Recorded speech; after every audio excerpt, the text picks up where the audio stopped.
তো এই যে পাস্তার জন্য কড়াতে জল গরম হয়ে গেছে। তো আগের মিনি ব্লগে তো তোমাদেরকে দেখালাম মা সব সবজি টবজি কেটে দিয়েছে পাস্তা বানানোর যা যা লাগবে।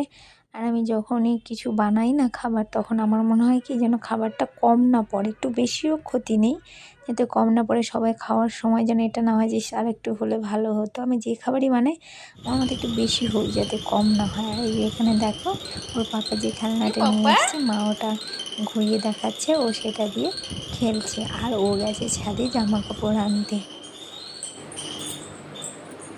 এই যে পাস্তাটা আমার সিদ্ধ হয়ে গেছে, এই যে এখন আমি পাস্তাটা করব।